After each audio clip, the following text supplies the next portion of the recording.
What's up, tea people? Today we're talking about some tea books because I have a couple of them that I've just received, and I've been trying to kind of figure out a way of getting into a bit more of the academic side of tea literature, and so I have a box here. We're going to go ahead and open this up. Of course, I did not get it focused, and honestly, it might be the right way to do it here. This is a little bit of a wider shot. So this is from Global Tea Hut. We'll take this book out of the way. Sci-Fi Nerds Unite. Okay.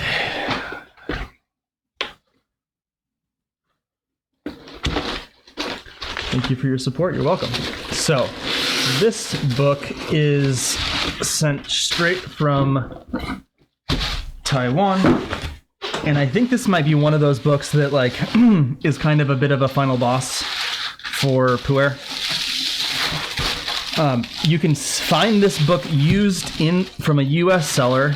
Wow, I really appreciate this wrapping. And it is First Step to Chinese Pu'er Tea. This is a very famous book, and it is hard to come by. I'm going to go pause and get something to open this with. Excuse me. Famous tea nerd book, and one that is not sold in the States, so it is imported. And yeah, I'm just really excited about this one. I think there are two copies. I think there's a newer version with more recent tea cakes. But this is a book that is going to show a ton of information about tea processing, history, literal production. So this is going to be ripe, I believe. Yeah, looks like it. Yep, ripe production, for example, and lots of beautiful pictures.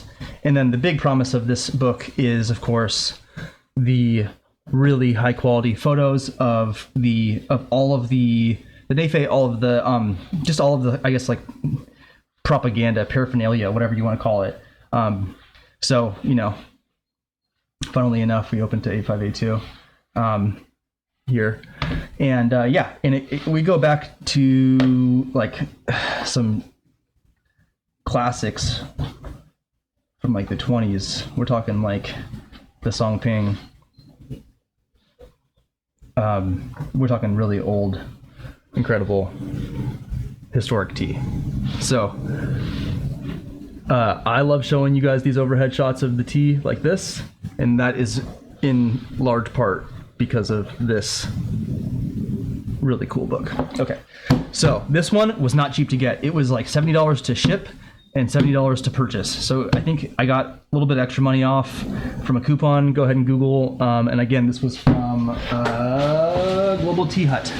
So go ahead and find and check that out. This is the cheapest version of this book, new, that I found. So for under 140 bones, this book is maybe the most expensive book I own in my house at this point. It's probably not quite true, but you know, pretty cool. Hard to not be, just as a coffee table book, really excited about this. And then again, the actual beginning of the book is chock full of information, and I believe the end of the book has information about, maybe it's later on, maybe it's in here, about creating your own Pomodoro. Yeah, exactly. Storage, ideal storage conditions and things like that. So anyone who's just a Pu'er nerd, this is going to be a great book. It's also just, again, beautiful. Yeah, this is very expensive, but a book to last a lifetime. Certainly exciting. Okay. I've been reading this book, Pu'er Tea, Ancient Caravans of an Urban Chic. This one is great. I'm slowly making my way through it. I'm really enjoying it. I really enjoy the sort of like teaching of linguistic terminology in Chinese that is used as metaphor to describe certain things. So like the rivers and lakes people in Yunnan being the Jian. I'm not going to pronounce it correct. Anyway, taking notes and so forth, enjoying this one. Jianji, I'm not Jiangjan, between rivers and lakes people. Kind of the definition of the sort of independent crowd, undercurrent populace crowd. I'm not on the camera at all. My bad, everybody. And that's just one of the sort of themes and ideas of this book. So again, really cool reading so far. And then maybe the kind of OG classic, Lu Yu, the classic of tea, written 1300 freaking years ago. So looking forward to reading this one. This one's a short one as well, but it just has lots of cool stuff.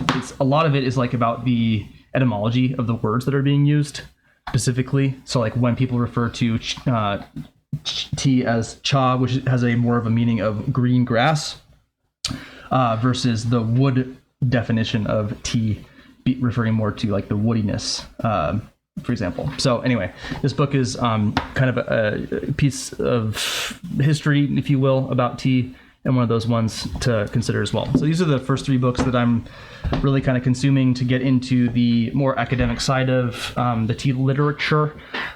There's lots of, much more kind of entry level pieces of content out there for sure on this stuff. Please let me know below, comment, let me know what tea books that you've read that you found really interesting, that again, ideally are a bit more on this scale of rigor, academic rigor, because that's kind of what I want to be approaching the topic at this point, sort of from more of a historical lens and a kind of sociological lens. So please let me know if you find any books that are interesting that you've enjoyed in the past. Doesn't have to be Chinese tea, just interested in general.